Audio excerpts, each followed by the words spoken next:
86% des Français pensent qu'il faut pouvoir juger les mineurs qui ont commis des crimes comme des adultes. Êtes-vous d'accord? Oui, non, oui, Isabelle, oui. Ah oui. Oui. Oui, vraiment oui. Mais alors moi, j'ai un point de désaccord sur les moins de 14 ans. Parce que Tiphaine a dit l'autre jour que les moins de 14 ans, ils avaient une abolition du discernement. Donc c'est encore plus de la chair à canon et une bombe à retardement pour des trafiquants qui peuvent en faire absolument ce qu'ils veulent. Donc pourquoi vous riez? Je sais pas. C'est le public. Donc pour moi, ils sont aussi dangereux. Donc on appelait ça autrefois des maisons de redressement, mais il faut de toute façon les sortir du milieu ambiant. Donc, bien sûr, alors il y a deux noms. Ah oui, il y a deux noms, là-bas, les deux. Il n'y a que deux noms. Il trace. Raymond. Non, moi, j'ai un problème avec aussi les jeunes de maintenant. La loi, elle est de 1945, je crois. C'est un truc dans ce genre-là. C'est plus les jeunes de 1945, c'est plus les jeunes d'aujourd'hui. Après 14, 15, 16 ans, j'aimerais bien que ce soit jugé comme un adulte à 16 ans, parce qu'aujourd'hui, quelqu'un de 16 ans, il faut qu'il soit jugé. Et plus jeune, j'aimerais bien qu'on responsabilise les parents. Je voudrais que ce soit les parents qui soit responsable. Ouais, à un moment donné, on ne laisse pas un vide en disant c'est pas de la faute du jeune parce qu'il a 13 ans et c'est pas de la faute des parents. À un moment donné, moi, je suis d'accord. Si un môme de 13 ans, bien sûr, moi, je suis d'accord avec si un môme il fait une dinguerie à 13 ans, c'est bien que le parent, il était déjà foutu avant. C'est-à-dire qu'à 8 ans, il était foutu, à 9 ans, il était foutu. Alors après, du cas par cas, pourquoi il en est arrivé là? Est-ce qu'il avait ses parents? Est-ce qu'il ne fallait pas le placer avant au foyer? Mais on ne peut pas laisser un vide comme ça avec l'actualité qu'on a eue avec ce père de famille VTC qui s'est fait abattre comme ça avec un petit qu'on va dire il a 14 ans, qu'est-ce qu'on en fait? C'est triste. Qu'est-ce qu'on en fait vraiment? Il a 14 ans. Il faut vraiment un truc juridique. Non, mais c'est insupportable, ça. Et le petit de 14 ans, mais bien sûr, je suis d'accord avec vous. Alors, attends, le petit de 14 ans, ses deux parents sont en prison. Oui. Il fallait peut-être... Mais d'accord, Cyril, alors, ils sont en prison depuis quand? Et pourquoi il est tout seul dans la nature? Si ses deux parents sont en prison à 14 ans... Je voudrais des noms. Il fallait placer peut-être le gamin. Donc, je vais me mettre sur les walks, et puis après, Fabrice nous fera une synthèse, et il fracassera tout le monde comme on l'aime. Merci, mon Fabrice, d'être là, en tout cas. Tu es magnifique avec ta veste en... C'est beau. L'agneau plongé, ça. Oui.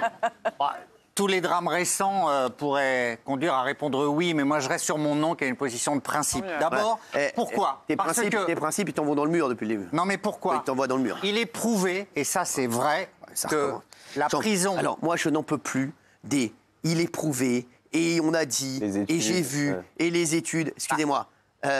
Il faut vivre sur le terrain, sur ce qui se passe. Gilles Verdez, arrêtez avec les études, arrêtez avec tout ça. Vivez comme vous sentez les choses. J'ai juste dit 3 mots, il est prouvé. Hein. Voilà. Il est prouvé aussi, qu'il est prouvé que vous êtes souvent à côté de la plaque. Le c'est pas possible aussi. Oui, le c'est pas possible. Bon, la prison pour les mineurs, ça ne fonctionne pas. Ça les durcit, et plus ils vont en prison, les mineurs, plus ils ressortent délinquants. Ça, toutes les études sur le suivi des mineurs en prison le prouvent. Donc, ce n'est pas la solution. Je comprends bien qu'il y a des drames épouvantables et que la société a changé. Mais la prison pour les mineurs, c'est l'exception française. Il y a 3000 mineurs en France chaque année qui sont en prison.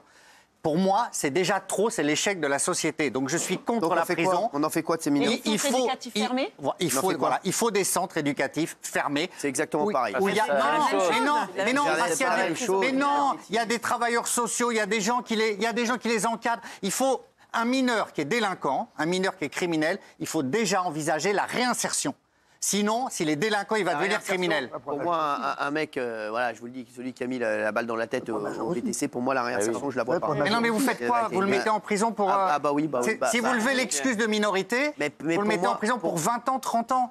Mais moi, mais alors, tu sais, alors, c'est quoi le problème? Mais à la base, pourquoi il est arrivé là? À la base, il est arrivé là parce qu'il y a des plus grands qui lui ont dit, comme tu as 14 ans, tu seras mineur, tu vas aller faire la merde que nous, on ne veut pas faire. Si tu dis, maintenant, si lui va faire la merde, il ira aussi, peut-être que les mineurs diront, j'ai pas envie d'y aller. Parce que je vais plonger pareil que les autres, moi.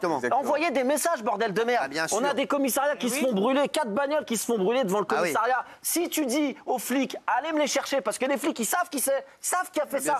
Allez me les chercher, on va aller tous les foutre au placard tout de suite. Les flics, ils y vont pas parce qu'ils auront rien. Donc on va pas chercher les flics. L'enseignante qui s'est fait gifler par une femme voilée, on lui dit, on sait pas ce qu'on va faire de la femme voilée. Si, on sait ce qu'on va faire. Elle ne retournera plus dans le collège. Comme ça, c'est réglé. Il y aura plus envoyer des putains de messages. Envoyer des messages. Dites aux gens qui foutent le bordel, la fête est finie, maintenant t'es mineur. Un grand ne pourra pas, depuis la prison, envoyer un gamin de 14 ans. C'est dramatique, ça. T'envoies un petit dans la merde. Ils l'ont envoyé au charbon. Le petit, il a buté quelqu'un, il a 14 ans. Et le grand qui est en prison, dans 2 ans, ça se trouve, il est dehors. Mais c'est quoi cette vie, là? On est où que des mecs en prison envoient des gamins de 13 ans, 14 ans aller régler des comptes pour 50 000 euros? C'est quoi cette vie? C'est la vie que vous voulez? Arrêtez, on se réveille un peu là ou pas? 4 voitures brûlées devant un commissariat, des flics enfermés dans le commissariat, des mecs en garde à vue. Sortez de la garde à vue parce que ça va brûler. Et on est là avec des ministres. Ce crime restera impuni. J'en ai marre de vous entendre dire ça. Vous entendre tweeter toutes les 2 minutes, les hommes politiques là. Arrêtez de tweeter et prenez des mesures. Arrêtez vos tweets de merde. C'est abusé. Les tweets. On a un pays qui est dirigé par Twitter. J'ai pris la mesure ce matin de ce qui s'est passé et ce crime restera impuni. Vous vous rendez compte l'actualité depuis 5 ans? Il a raison, arrêtez de tweeter, allez chercher les gars. Arrêtez de tweeter, mettez des trucs en place. On voit des mecs de 14 ans, c'est mon pays ça.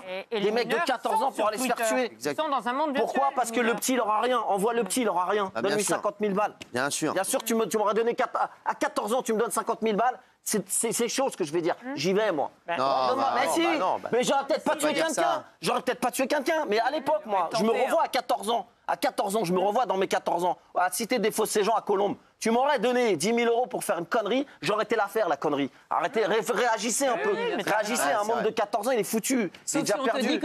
Si on me dit, je ressors plus derrière, je prends comme un adulte. Et tes parents, ils payent à jamais. Mon père, il me court après pendant 36 heures, là, peut-être je réfléchis. Bien sûr. Bien sûr. Après, il faut quand même. Bien sûr, les mineurs, je vous le dis. Tous les mineurs qui nous regardent. Elle est paumée, la jeunesse. Je vous le dis, là, le petit, là, de toute façon, quoi qu'il arrive, il est paumé. 14 ans, sa vie est foutue. Donc, je vous le dis, rentrez surtout pas là-dedans. Franchement, c'est insupportable d'entendre des choses comme ça. Et la jeunesse d'aujourd'hui, il faut justement qu'on la sorte de là. Il faut qu'on trouve des solutions pour eux. Il faut qu'on leur propose des solutions, sinon ils vont sombrer. Si on leur propose pas de solution, forcément aussi, eh ben, ils vont faire des conneries. Voilà. Mais aujourd'hui, suivez votre route. Et je le dis, le petit de 14 ans, sa vie terminée, foutue. Tu te rends compte, 14 ans, c'est quoi? Ah, il est foutu, oui. Non mais Gilles est obsédé par le fait d'arranger au mieux les coupables à chaque fois. Exactement. Moi, un gamin de 16 ans, de 14 ans, de 13 ans, de 12 ans, même de 10 ans qui tue quelqu'un, j'en ai rien à foutre qu'il aille en prison. Pardon. Pour moi, l'excuse de minorité, elle tient quand l'adolescent, voire l'enfant, n'est pas conscient de ce qu'il fait. Par exemple, un enfant de, je sais pas, de 6-7 ans qui déclenche un accident involontairement, ça n'a rien à voir. Ok, un gamin de 13 ans qui viole, qui tue, mais qu'il aille en prison comme les autres. Il détruit les vies de même manière, les dégâts sont les mêmes. Gilles Verdez est toujours du côté des délinquants. Voilà, et il faut des sanctions, des sanctions dissuasives. Effectivement, si ses copains voient que le mec, il est allé 20 ans en tôle comme tout le monde parce qu'il a violé, parce qu'il avait 13 ans, les autres, je peux te dire qu'ils vont pas le faire. C'est quand même curieux que les deux seuls qui ont mis non, c'est Gilles Verdez et Thomas Guénolé. Franchement, ça prouve. Ça montre beaucoup de choses, excusez-moi. Je ne sais pas ce que va dire Fabrice. C'est incroyable. Mais à chaque fois, Gilles, il prend le problème par le mauvais côté. Tu dis, envoyer un jeune en prison, c'est l'échec de la société. Non, l'échec de la société, c'est qu'un jeune tue quelqu'un. C'est pas de foutre en prison. Une fois qu'il est... C'est ça l'échec de la société, c'est qu'il ait tué quelqu'un. C'est pas de foutre en prison. Une fois qu'il a fait une connerie, bêtise d'enfant, punition d'enfant, crime d'adulte, tu vas en tôle comme une peine d'adulte, même si t'es mineur. Je suis désolé, c'est simple. Vous sur les parents. Bien sûr, Guénolé. Sur les parents aussi. Je suis allé regarder. C'est insupportable. Il a installé l'intelligence artificielle sur son téléphone. C'est insupportable. Non mais les mecs, non mais franchement. Je ne veux pas parler sans regarder ton téléphone. J'essaie de dire pas n'importe quoi. Mais bon, sans rigoler, c'est pas possible. Et donc, je suis allé regarder. C'est ChatGPT le mec. Je suis allé regarder ce qu'a dit la pédopsychiatrie sur est-ce que les adolescents, à quel point les adolescents, en fonction de leur âge, sont conscients des conséquences de leurs actes. Parce que moi, c'est la question que je me pose tout de suite. S'ils sont complètement conscients des conséquences de leurs actes, ils doivent être jugés comme des adultes. Oui, sauf qu'il y a des âges pour ça. Et donc, ce que nous dit la pédopsychiatrie, c'est que jusqu'à 14 ans, ils ne sont pas encore... C'est bien pour ça qu'ils intéressent les trafiquants. Ils ne le sont pas encore. Et donc... Thomas Guénolé, vous dites la même chose que Raymond, sauf que Raymond, il le dit comme tout le monde. Vous allez nous chercher un pédopsychiatre. On n'a pas besoin d'avoir un pédopsychiatre qui vous l'a dit ça pour le savoir. Excusez-moi. Et donc, sans rigoler, l'autre, en dessous de 14 ans, pour moi, lever l'excuse de minorité, c'est inacceptable. Thomas Guénolé, la vérité, gagner du temps, on n'a pas besoin qu'un pédopsychiatre nous dise que c'est à 14 ans qu'on commence à prendre conscience des choses. Raymond et Guillaume ont dit la même chose. Complète du raisonnement, donc sinon, mon raisonnement ne tient pas. J'essaie de ne pas le faire en l'air. Oui, mais les mecs, on n'est pas là. On n'a pas besoin de ça, on est quand même... voilà. Entre 14 et 16, en fait, on est sur une zone intermédiaire. Dans le développement de l'adolescent, sur son sens moral, les choses comme son sens des responsabilités, son sens de mesurer les conséquences de ce qu'il fait, on est dans un truc intermédiaire. Donc là, il faudrait, au cas par cas, ce qui n'est pas possible à l'heure actuelle, entre 14 et 16, tu n'as pas le droit de faire du cas par cas. Il faudrait qu'on puisse le faire. Et à partir de 16, par contre, ça y est, on est à peu près capable de juger comme un adulte les conséquences de ses actes. Et dans ce cas-là, à mon avis, à partir de 16 ans, on doit être jugé comme un adulte. Voilà, mais pas donc rien avant, c'est à 14 ans. Donc un enfant de 15 ans et demi qui viole, c'est pas grave, il est pas... C'est pas ce que j'ai dit, ça doit se décider au cas par cas par le juge en fonction du contexte. Merci. J'aimerais qu'on ait Fabrice Divisio. Bonsoir Fabrice, et merci d'être là. Le beau gosse de la Costa del Sol. Rome. Alors, en fait, Gilles Verdez et Thomas Guénolé, c'est Laurel et Hardy de la politique.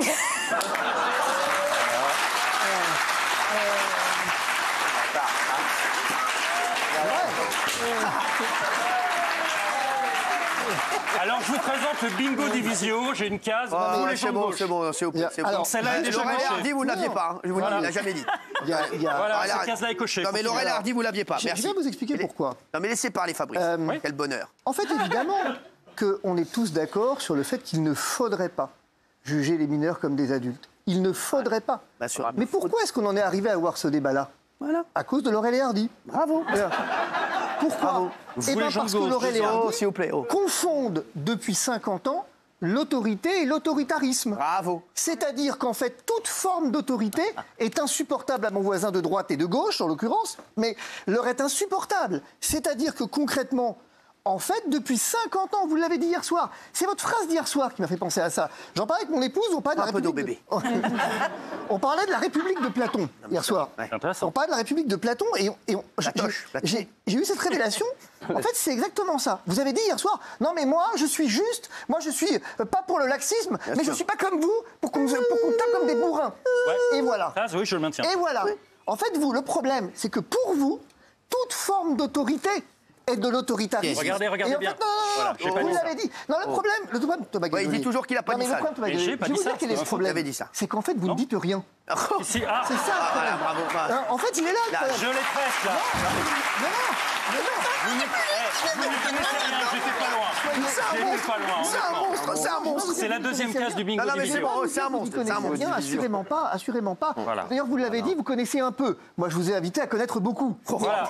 Vous n'y connaissez rien. Ensuite, je termine, si vous voulez bien. S'il vous plaît, c'est bon. Non, c'est pas ce que je dis. Je dis que vous me parlez pour ne rien dire. Voilà. C'est ça le problème. C'est qu'en fait, en réalité, ce que vous ne comprenez pas, c'est que nos mineurs, là, ils sont les victimes de votre idéologie. Exactement. Ça fait 50 ans qu'on en est là. Ça fait 50 ans qu'on répète l'autorité du maître, l'autorité du père. On a tout remis en question depuis 50 ans. Et aujourd'hui, on se retrouve avec des jeunes complètement abandonnés à eux-mêmes et on se demande, bah merde, qu'est-ce qu'on fait ? Et maintenant, qu'est-ce qu'on fait ? Eh bien, c'est de l'égalitarisme. On vient mettre des éducateurs, on vient discuter, on vient négocier, on vient entrer en discussion. Le problème, c'est que toute forme d'autorité aujourd'hui est perçue comme de l'autoritarisme. Et c'est ça que vous avez créé. La gauche a créé ça en 50 ans. Elle a tué toute forme d'autorité. Or, je vous le rappelle, je rappelle le mémoire de mon épouse, l'autorité au service de la liberté. Et si vous le voulez différemment, c'est Bernanos. C'est pas nous qui protégeons la règle, c'est la règle qui nous protège. Et aujourd'hui, vous vivez dans une société où les enfants n'ont plus de règles. Ça fait 50 ans qu'ils n'ont plus de règles. Et aujourd'hui, le problème, c'est qu'on en est à un point où qu'est-ce qu'on fait ? La société est complètement, désossée. La société est complètement désossée. Elle est victime de cette violence extravagante des mineurs. Et ben voilà, on en arrive forcément à devoir protéger la société par des mesures que tout le monde regrette. Mais incontestablement, cette question de les juger comme des majeurs, elle va devoir se poser. Hélas. Bravo. Il est très embêté. Oh là, c'est un monstre. C'est un monstre venu de Toscane. Oh là là. J'adore. C'est où, Rome ? C'est quoi ? C'est le Latium. C'est bon, ça va. Ça va. Gilles Verdez. Non, mais c'est... Alors, calme, parce que c'est mon ami, lui. Lui, on est comme ça, lui et moi. Ah ouais ? Oui, je vous le dis. C'est celui dont je suis le plus proche ici. Vous êtes ami avec un avocat bas de gamme sur leur tour.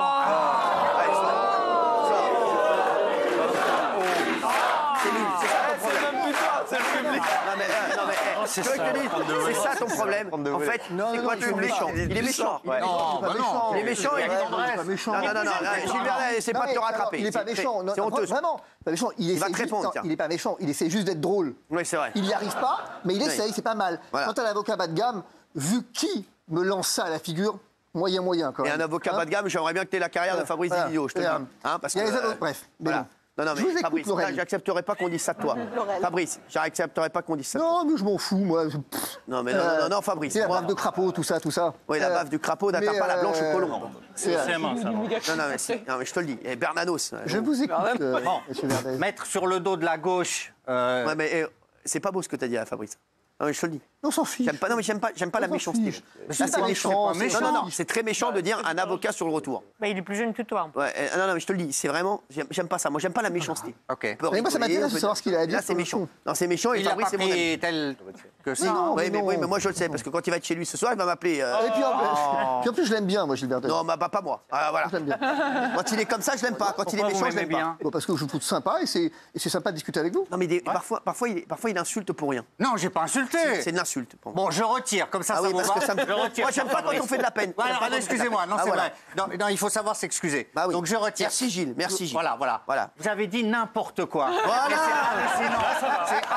Là, je dis oui. Là, je dis oui. C'est pas méchant. Voilà. C'est pas l'enjeu. Comment vous pouvez mettre sur le dos de la gauche, qui a été très rarement au pouvoir, Très rarement au pouvoir. François Hollande, c'était qui François Mitterrand, 80.